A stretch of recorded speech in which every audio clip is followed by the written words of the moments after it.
धन्यवाद सभापति महोदय। मैं आपका आभार प्रकट करता हूँ अपने पार्टी का, जिन्होंने मुझे बोलने का अवसर दिया। मैं बधाई देता हूँ श्रीमती निर्मला सीतारमण जी को, माननीय वित्त मंत्री जी को, जिन्होंने 7वां लगातार बजट दिया है। ये केवल केंद्रीय बजट नहीं, ये जन भावनाओं का बजट है, इसलिए मैं उनको बहुत बहुत इसके लिए बधाई देता हूँ। अगर आप बजट की ओर देखेंगे, इसकी भूरी भूरी प्रशंसा सब तरफ से हुई, लेकिन एक नेता ने यहाँ खड़े होकर जिस तरह से पहले कटाक्ष किया कमल पर, ना जाने कमल से उनको क्या विरोध है, लेकिन कमल के लिए, कमल का अगर शब्द का प्रयोग राजीव नाम के लिए भी किया जाता है, कमल के फूल को अगर राजीव कहेंगे तो वो भी है, लेकिन कहीं ना कहीं कमल को बुरा दिखाने का प्रयास किया गया। अरे भाई, ये बात सही है कि हमारा चुनाव चिन्ह कमल का फूल है और जनता ने तीसरी बार लगातार हमें सत्ता में बिठाने का काम किया है, लेकिन केवल ये कमल का फूल नहीं, इन्होंने अपमानित कुछ और करने का काम भी किया और मैं उसका थोड़ा उल्लेख यहाँ पर जरूर करना चाहता हूँ। ये कमल, इससे जुड़ा हुआ नाम राजीव भी है, और राजीव आप जानते हैं किसका नाम है, आप सब जानते ही हैं। तो क्या उनको भी बुरा समझते? क्योंकि इन्होंने कहा, इन्होंने राजीव को हिंसा के साथ जोड़ने की बात कही, कमल को हिंसा के साथ जोड़ने की बात कही, लेकिन मैं कहना चाहता हूँ माँ लक्ष्मी का आसन भी कमल है, हमारा राष्ट्र पुष्प भी कमल है, और जिस पद्मासन मुद्रा में सिंधु सभ्यता में भगवान शिव की पशुपति नाथ के रूप में मूर्ति मिली थी, लोकमान्य तिलक पद्मासन मुद्रा में ही समाधिलीन हुए थे। आप कहते हैं कमल के चारों तरफ हिंसा है। आप कमल का अपमान नहीं कर रहे, आप बल्कि महायोगी भगवान शिव, भगवान बुद्ध और लोकमान्य तिलक जैसे महापुरुषों का अपमान कर रहे हैं। इसलिए अगली बार कमल के बारे में बोलने से पहले थोड़ा सोच कर बोलिए कि आप किस किस का अपमान कर रहे हैं। और केवल रील के नेता मत बनिए, मीम्स आपकी खूब बनती है। रियल नेता बनने के लिए सच बोलना पड़ता है। और सर, कुछ लोग एक्सीडेंटल हिंदू हैं और महाभारत का ज्ञान भी एक्सीडेंटल है। और उस नेता के अलावा और कौन नहीं जानता कि महाभारत में अभिमन्यु का वध 7 महारथियों ने मिलकर किया था। जयद्रथ, दुर्योधन, दुशासन, कर्ण, द्रोणाचार्य, कृपाचार्य और शकुनी। लेकिन राहुल जी ने कभी महाभारत, शायद, अब मुझे तो पता नहीं, पढ़ा भी नहीं, पर देखा भी नहीं होगा शायद सर, मुझे लगता है अंकल सैम ने लिख कर दिया होगा, अंकल सोरोस ने लिख के दिया होगा, कहीं से पर्ची बनकर आई होगी और कूल डूड बनने का प्रयास किया होगा। मैं इतना ही कहूँगा, कल जो चक्रव्यूह में फंसाने की बात कर रहे थे, वो कर्ण को करना कह रहे थे, कृपाचार्य जी को कृपचाय बोल रहे थे। चलिए छोड़िए उसको। अध्यक्ष जी, कल तो ऐसा लग रहा था सदन के अंदर महाभारत पर इतना सारा ज्ञान दिया गया कि एक समय ऐसा लगा B.R. चोपड़ा के महाभारत के धारावाहिक का संगीत गूंजने लगा हो। और कहीं ना कहीं उन्होंने एक बार महाभारत पढ़ने के लिए फिर प्रेरित किया। मगर इस बार महाभारत पर मैंने एक नई पुस्तक पढ़ी, जो उनकी पार्टी के विद्वान सांसद, जो इस सदन के सदस्य भी हैं, उन्होंने लिखी है, और उस पुस्तक का नाम है the great Indian novel. Rahul ji को अगर महाभारत और चक्रव्यूह के विषय में विस्तृत जानकारी लेनी है तो अपने उस सांसद से वो संपर्क कर सकते हैं। और मैं बताऊंगा, शशि थरूर जी ने, शायद वही राहुल गांधी जी को बता दें या बताएंगे, नहीं तो मैं बता देता हूं कि आपने महाभारत और भारत के स्वतंत्रता संघर्ष को मिलाकर जो उपन्यास लिखा है, उसके पात्र कौन कौन है। इस उपन्यास में धृतराष्ट्र के रूप में किस नेता को दिखाया गया है, कौरव किस पार्टी को कहा गया है, इस उपन्यास में प्रिय दुर्योधनी कौन है। जब राहुल जी को इसका पता चलेगा तो मुझे लगता है कहीं ना कहीं शशि थरूर जी पर कार्रवाई ना हो जाए। लेकिन क्या है साहब, ये लोग तो संविधान दिखाते थे, पढ़ते नहीं थे। मैंने उस दिन पूछ लिया कितने पन्ने होते, तो वो भी नहीं बता पाए। मैंने उसके बाद पूछा कि ये जो आप संविधान की कॉपी लेकर चलते हो, इसका प्रीफेस पढ़ा है, इसका फॉरवर्ड पढ़ा है, इसकी प्रस्तावना किसने की है।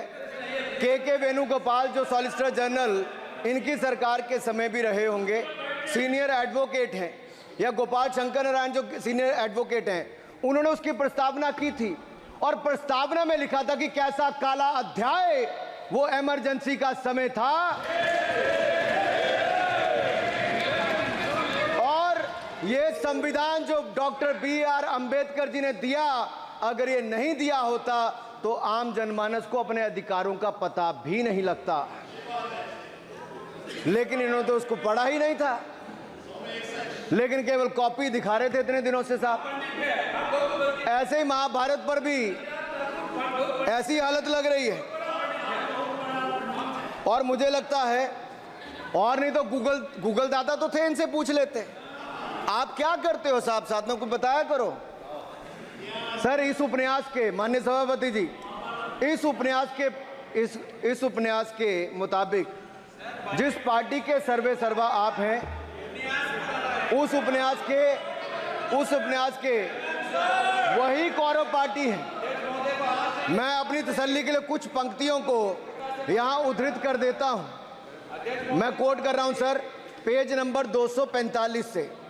The India of which Dhritarashtra assumed the leadership on 15th August 1947 had just been through a cathartic process of regeneration, another stage in this endless cycle.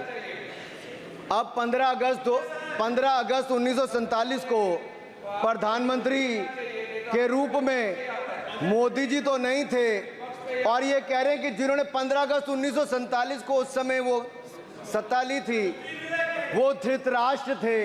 तो धृतराष्ट्र किसको कहा गया? धृतराष्ट्र को किसको कहा गया? अब आपने मुझे बांध रखा है। कल स्पीकर ने कहा है, स्पीकर महोदय ने कहा कि उस समय के लोगों का नाम नहीं लेना। तो प्रथम प्रधानमंत्री जी को धृतराष्ट्र मैंने नहीं कहा, इनके अपने ही सांसद ने अपने ग्रेट इंडियन नॉवल में कहा है। शशि थरूर जी कहाँ हैं? कहीं छिप तो नहीं गए? आज शो कॉज हो सकता है। फिर देखिए प्रिया दुर्योधनी और धृतराष्ट्र के विषय में क्या लिखा है। I quote from page 293। In Delhi, blind Dhritarashtra ruled with Priya Duryodhani by his side, and he pledged the nation not so much to the gas and hot water of his Fabian preceptors, but to smoke and steam of the modern industrial revolution their ancestors had denied this country. Sir ये सबको पता है कि इस देश के एकमात्र Fabian Samajwadi कौन थे, और ये फैबियन समाजवादी कौन थे उसके बारे में किसी और ने नहीं, आपके ही सांसद ने लिखा है। अरे वाह, इसमें तो आगे इमरजेंसी की चर्चा भी है, और जिसे इंदिरा गांधी जी ने थोपा था। और इमरजेंसी के लिए उपयोग किया है। Saugata dada, you are not Shashi Tharoor, please.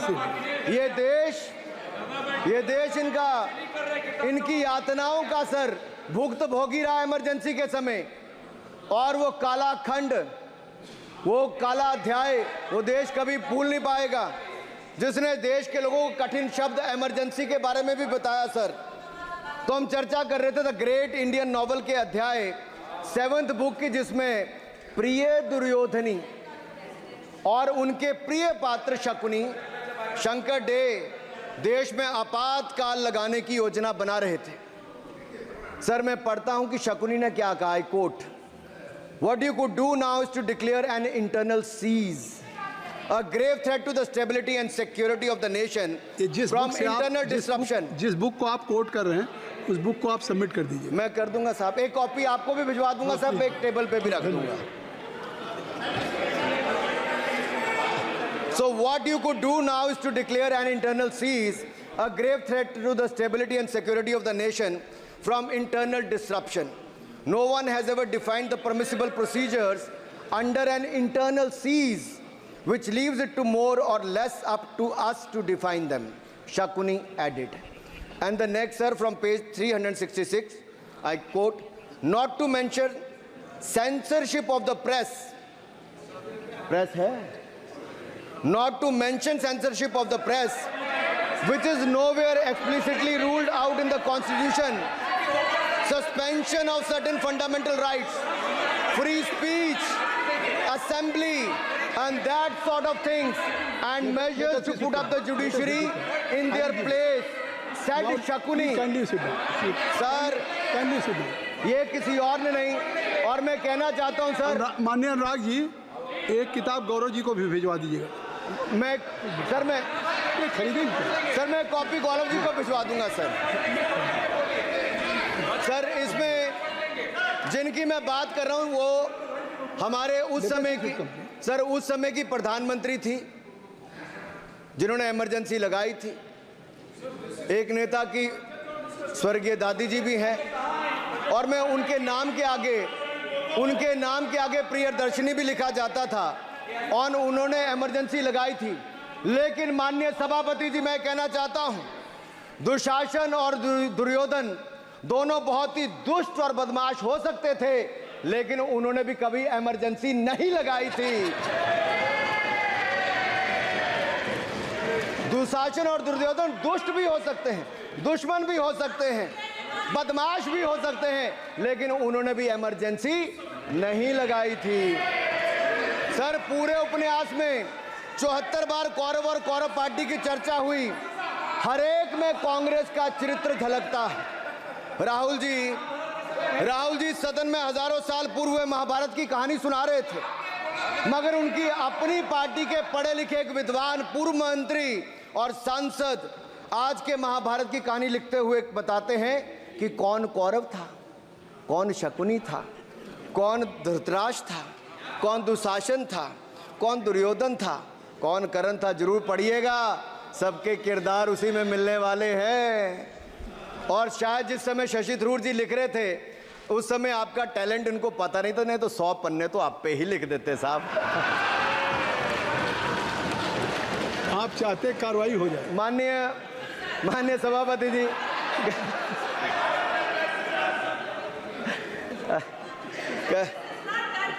कल जब राहुल गांधी जी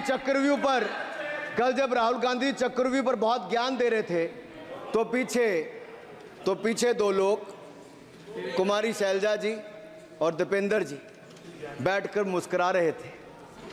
अब शायद राहुल जी वो पीछे हंस तो रहे थे, लेकिन आप एक बात जरूर कर लीजिए,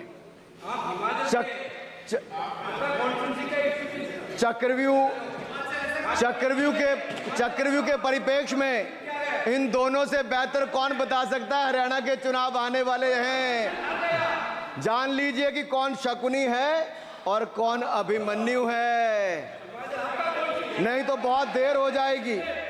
आपको एक और सुझाव है, और मैं इतना जरूर कहूंगा, आपने तो कई सारे चक्रव्यूह बनाने का काम किया सर, और जब उस समय किशोर अभिमन्यु पर कौरवों ने युद्ध नीति के विपरीत जाकर प्रहार किया था, तो मैं कुछ कहना चाहता हूं।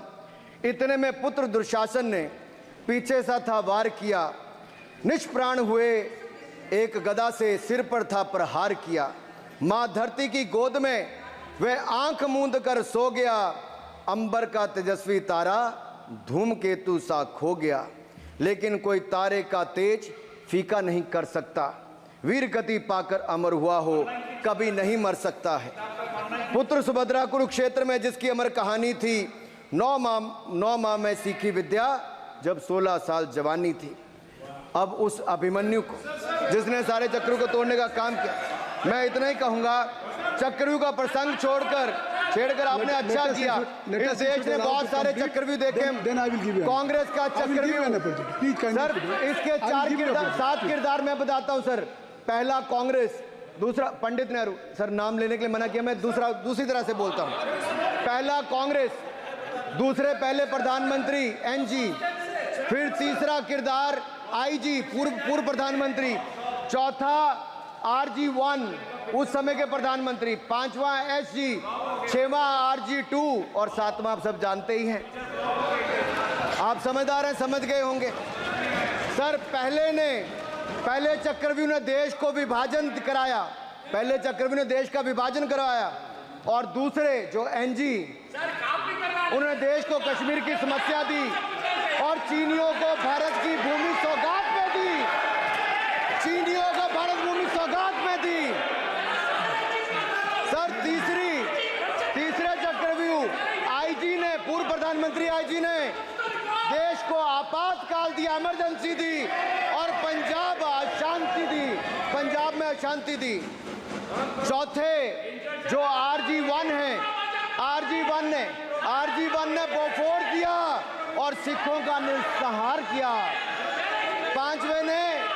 पांचवें जो ऐसी हैं, उन्होंने सनातन धर्म परंपरा के प्रति नफरत का नैरेटिव बनाया, 12 लाख के करोड़ के घोटालों को संरक्षण प्रदान किया, देश की आर्थिक अर्थव्यवस्था को भंवर जाल में फंसाया। और छठे ठहरे आप, जिन्होंने पिछले 15 सालों में देश की राजनीति, संसदीय परंपरा और संस्कृति को इतना नुकसान पहुंचाया जितने कि ये बाकी 6 मिलकर चक्रव्यूह एक साथ मिलकर भी नहीं कर पाए। और रही 7वीं, उनका मैं नाम नहीं लूंगा, मैं इतना ही कहूंगा सभापति जी, 7 चक्रव्यूह ने मिलकर देश को गरीबी, भूखमरी, आतंकवाद, कट्टरवाद जैसे अनगिनत दुष्चक्रों में फंसा दिया था।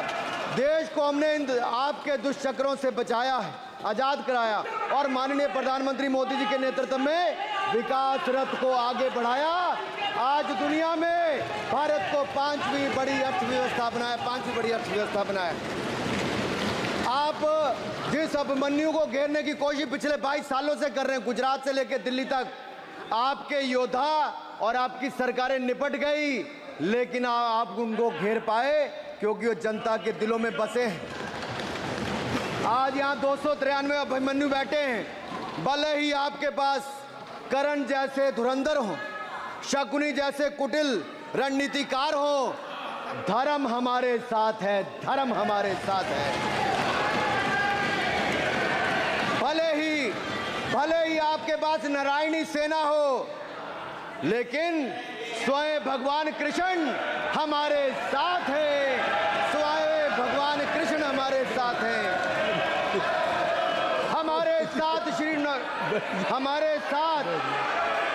हमारे साथ श्री रघुनाथ तो किस बात की चिंता शरण में दिखाया।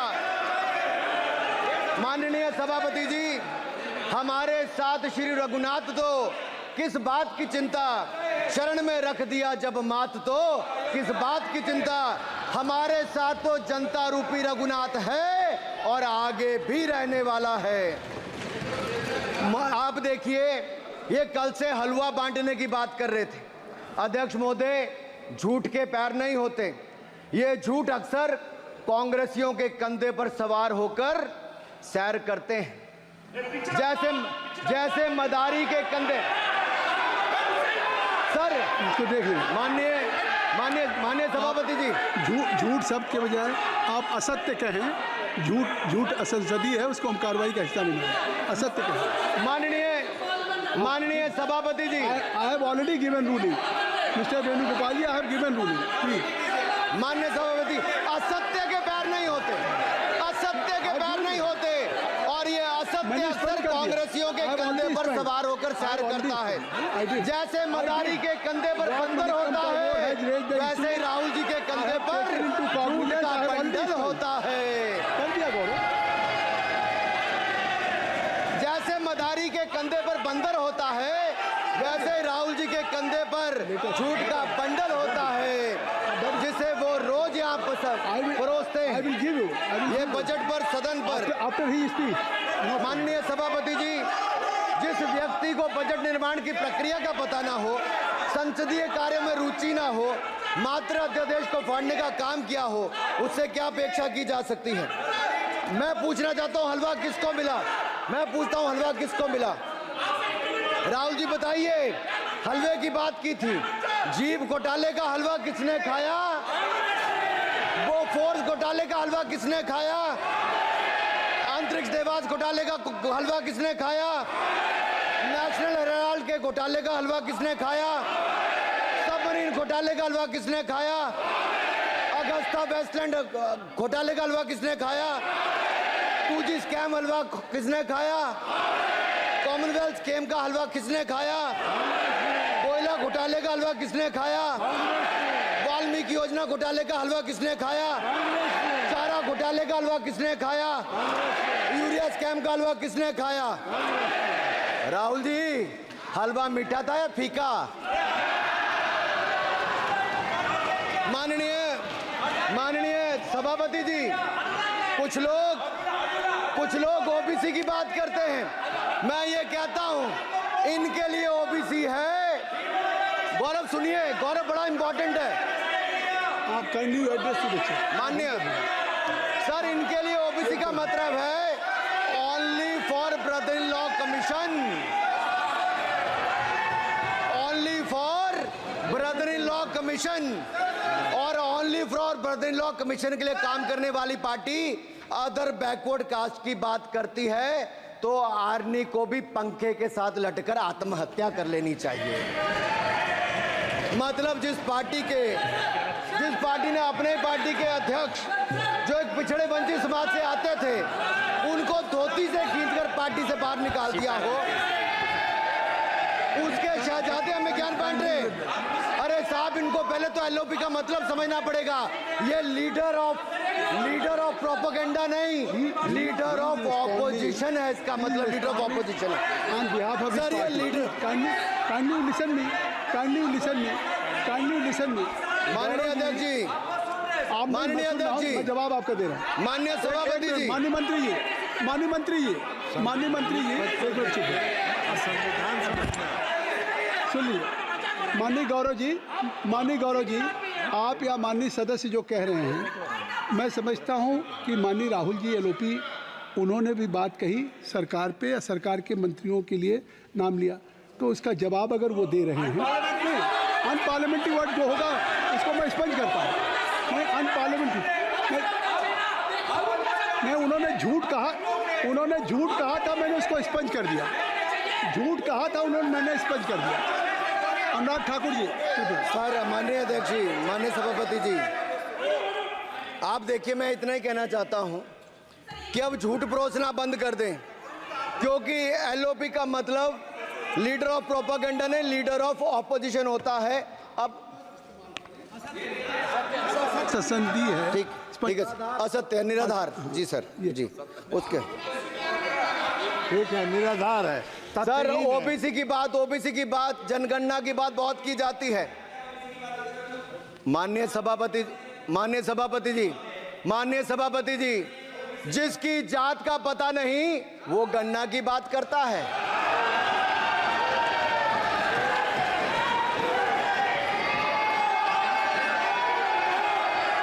जिसकी जात का पता नहीं वो गणना की बात करता है।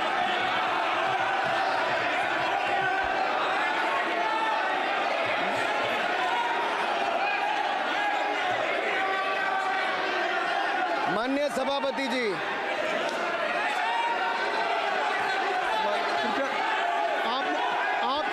आपने जो आप बैठ जाए। माननीय अखिलेश जी, आपने जो बात उठाई है मैं उसको दिखवा लूँगा। मैं आपकी बात को ले रहा हूँ। उन्होंने जो बात कही है, आप जो विरोध कर रहे हैं, मैं उसको दिखवा लूँगा। आपने जो बात कही उसको मैं दिखवा लूँगा। अनुराग जी, माननीय सभापति जी, कृपया आप लोग बैठ जाएं। आप बैठ जाएं। अच्छा, आप बैठ जाएं। माफी, आप बैठ जाएं। ठीक है। गौरव जी,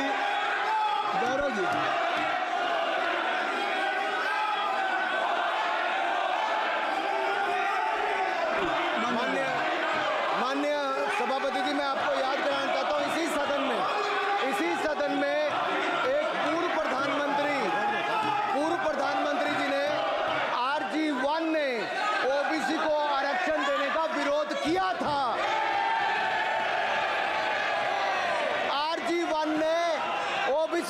भाषण देने का विरोध किया था। एक मिनट माननीय मंत्री जी, एक मिनट। लीडर ऑफ अपोजिशन बोलना चाहते हैं, आप लोग बैठ जाएं। माननीय मंत्री जी की स्पीच, माननीय अनुराग जी की स्पीच खत्म हो जाए। बैठे बैठे आप लोग बैठ जाएं। मैं आपको उन्होंने मुझे इंसल्ट किया, मुझे बोलने दीजिए। उनकी बात खत्म हो जाए। उन्होंने इंसल्ट किया मुझे। उसके बाद मैं आपको अवसर दूंगा। नहीं सर, नहीं, उनके बाद अवसर दूंगा, आपको अवसर दूंगा। बैठ जाएं, आप बैठ जाएं, अवसर दूंगा। उनकी स्पीच खत्म हो जाए। प्लीज आप बैठ जाओ। अनुराग जी, कल किस को इंसल्ट कर रहे थे? आपको अवसर दूंगा, आपको अवसर दूंगा। अच्छा एक मिनट बैठ जाए, आप बैठ जाए। सर मैं क्लैरिटी कर दूं। सर मैंने कहा एक मिनट बैठ जाए। आप सर, एक मिनट बैठ जाए। आप सब लोग बैठ जाए। अच्छा आप सब लोग बैठ जाए। चल, अब लीडर ऑफ अपोजिशन को मैं बुला रहा हूँ। अब ये पर is it fair if I am allowing to your leader of opposition, is it fair? मैं फिर उनको बुला लूँगा। नहीं तो मैं आपको बुला रहा हूँ तो पहले बैठ जाएं। पहले लोग बैठ जाएं। पहले बैठाइए सर। सब लोग बैठ जाएं। पहले सब लोग बैठ जाएं तब मैं आपको अलाउ करूँ। सब बैठ जाएं, मैं आपको अलाउ करूँ। मैं आपको अलाउ करूँगा, सब बैठ जाएं। मैं अलाउ करूँगा। आप मेरी बात सुन नहीं पा रहे। मैं आपको अलाउ करूँगा, पहले सब बैठ जाए, हाउस इन ऑर्डर हो जाए। गौरव जी आप भी बैठ जाएं। मैं लीडर ऑफ अपोजिशन को अलाउ कर दे रहा हूँ। अगर आप ये कह रहे हैं कि हमें इंसल्ट किया गया, मैं बिल्कुल आपको अलाउ कर रहा हूँ। सर दीजिए सर, बोलने दीजिए सर। मैं आपको अलाउ बोलने दीजिए सर। ऐसा नहीं सर बोल बोलने दीजिए सर। मैं आपका नाम तो लूँ। राहुल गांधी जी। स्पीकर सर देखिए, जितना मेरा आप लोग इंसल्ट करना चाहते हैं आप खुशी से करिए, आप रोज करिए, मगर एक बात मत भूलिए, जाति जनगणना को हम यहां पास करके दिखाएंगे। धन्यवाद। जितना इंसल्ट करना करिए। अरे तो अपनी जाति भी लिखनी पड़ेगी उसमें। आप चुप रहें। श्री अनुराग ठाकुर जी, आपने समय दे दिया, अब आप बैठे। ये तरीका नहीं है, नहीं ये तरीका है। आपको हमने टाइम दे दिया। क्या आप बैठ चुके हैं? आप बैठ चुके हैं? नहीं, आप बैठ चुके। श्री अनुराग ठाकुर जी। सर मुझे लगता था कि इनको भाषण देने से पहले पर्ची आती होगी। हमने आपको, लेकिन हर बार इंटरवेंशन के लिए पर्ची आती है अपने बलबूते पर। सर उधार की बुद्धि से राजनीति नहीं चलती है। उधार की बुद्धि से राजनीति नहीं चलती है। यहाँ पर्ची लेने से काम नहीं चलता है। आप बोल के हटते हो, फिर पर्ची आती, फिर बोलते हो। ऐसे कैसे चलता है? माननीय अध्यक्ष जी, माननीय सभापति जी, एक minute. I am not yielding sir, I am not yielding sir. बिठा के आपको बिठाया, बुलाया। अब मैं नहीं करूँगा। मैंने आपको अनुराग ठाकुर जी को बिठा के आपको मैंने समय दिया, तो अब अनुराग ठाकुर जी बोलेंगे। चलिए सर मैं इतना ही कहूंगा, उधार की बुद्धि से राजनीति नहीं चलती है। आजकल कुछ लोगों पर जातिगत जनगणना का भूत सवार है सर। लेकिन मैं इतना कहूंगा सर मैंने क्या कहा था? सर माननीय सभापति जी, मैं गंभीर बात कर रहा हूं, ये नहीं सुन रहे हैं। मैंने कहा था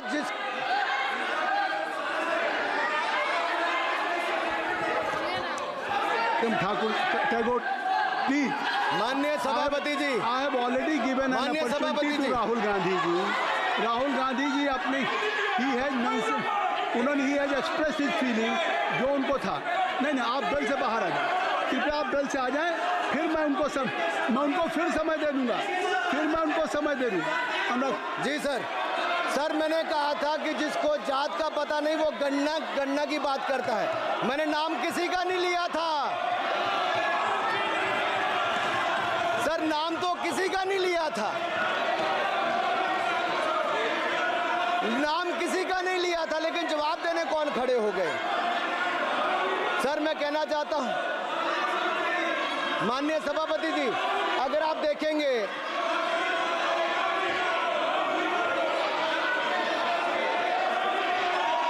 मैंने अनुराग जी को बिठा के मैंने माननीय राहुल गांधी को समय दिया, मैंने अनुराग ठाकुर जी को बिठा के। तो कृपया आप लोग, जब एलओपी को टाइम मिल गया तो आप सदन में व्यवधान नहीं। आप फिर बोलना चाहते हैं, आप खड़े हो जाइए। आप फिर बोलना चाहते हैं, खड़े हो जाइए। चलिए खड़े हो जाइए। आप लोग जाइए बिल से बाहर। LOP please, LOP I am giving. तो आप बिल से तो जाइए। सर स्पीकर सर, अगर मैं आपके एलओपी को टाइम दे रहा हूं तो आप ये क्या मतलब?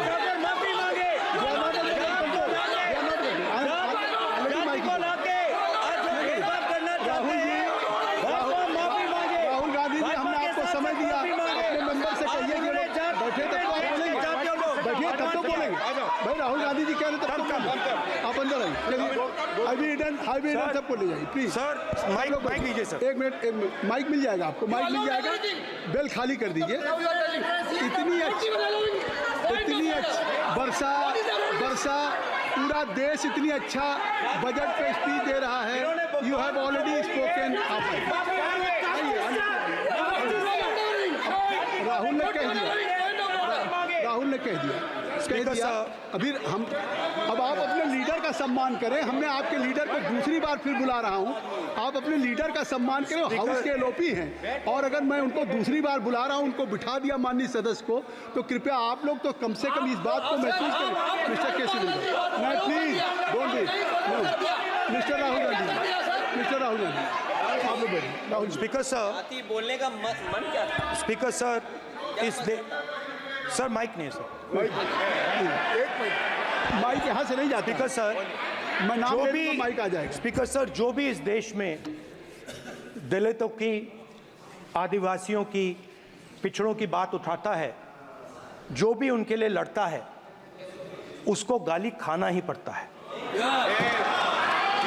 और मैं ये सब गालियां खुशी से खाऊंगा, क्योंकि महाभारत की बात हुई तो महाभारत में अर्जुन को सिर्फ मच्छी की आंख दिख रही थी, उसी प्रकार मुझे सिर्फ मच्छी की आंख दिख रही है। जाति जनगणना हम करा के दिखाएंगे। खत्म।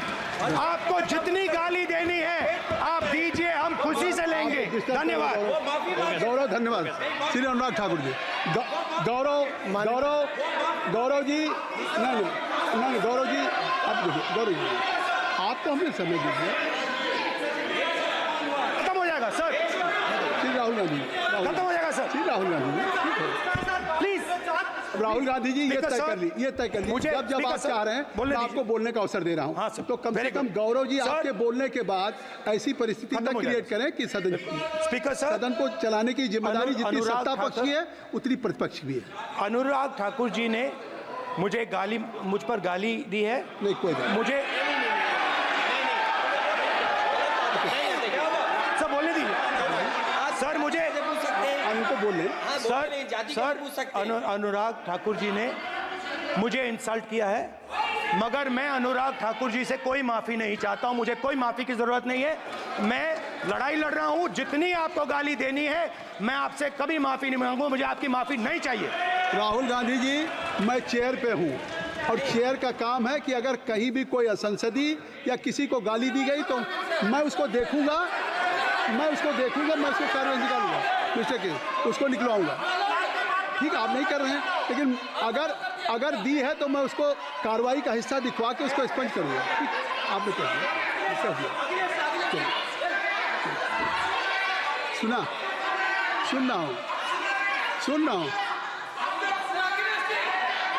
हूँ मैं श्री अनुराग ठाकुर जी, माननीय सभापति जी, श्री अखिलेश यादव जी, बैठ जाए। श्री अखिलेश महोदय, सभापति महोदय, मैं केवल इतना, सभापति महोदय, स्वागत है।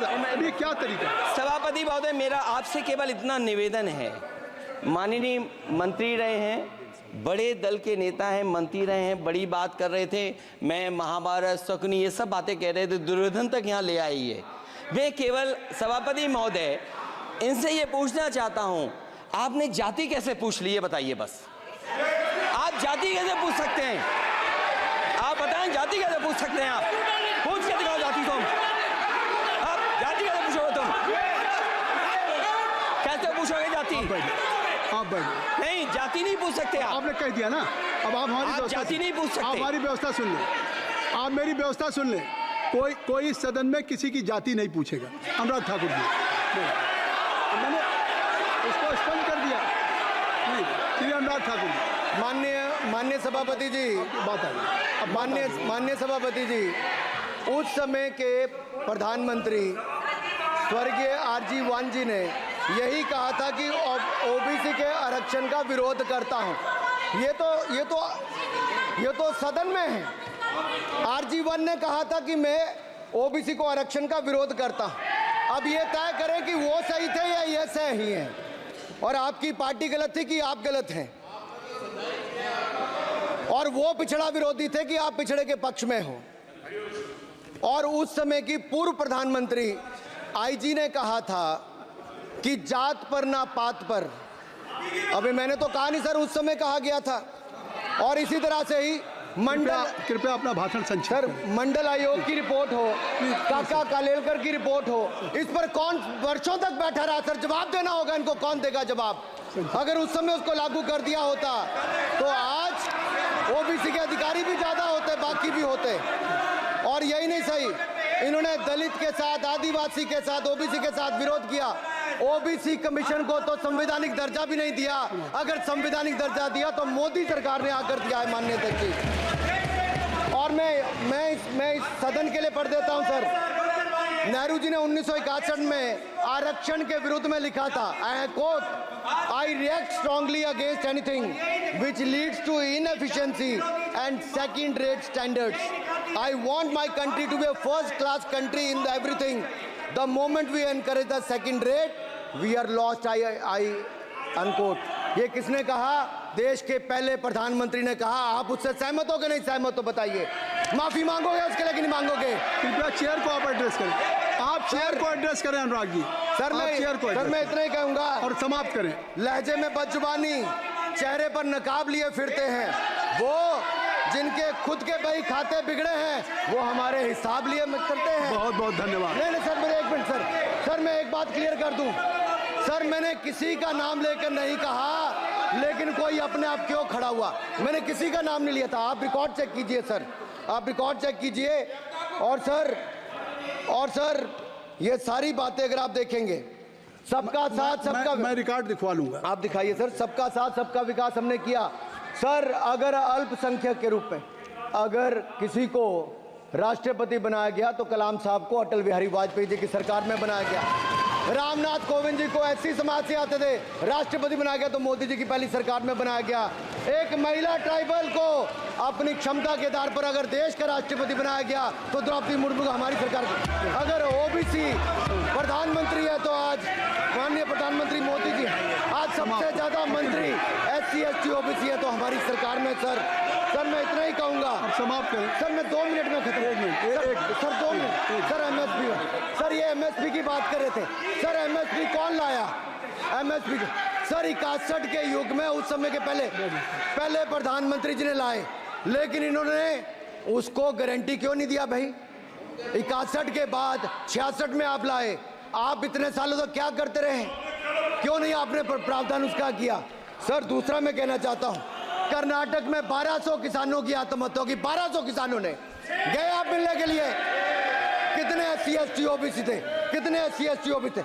सर वहां के ओबीसी का पैसा, एससी एसटी का पैसा, उनका बजट 34% कर्नाटक में खत्म करके अलग कर दिया गया। पूछा आपने क्या उनसे? कौन किया? और सर यही नहीं, मैं पूछता हूं सर मैं पूछता हूं इनमें से सर। अब आप संक्षिप्त समाप्त करें। आप समाप्त सर एक मैं कहना चाहता हूं सर आप देखिए ओबीसी के लिए आज ओबीसी का कोटा खत्म करके अगर मुसलमान को आरक्षण देने की बात कोई करता है तो आपकी आंध्र कर्नाटक आपके कहने पर वो लोग करने की बात करते हैं।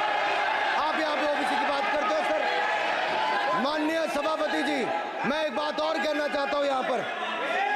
एक बात सर, अग्निवीर की बात कही गई और अखिलेश यादव जी ने मेरा नाम लेके कहा।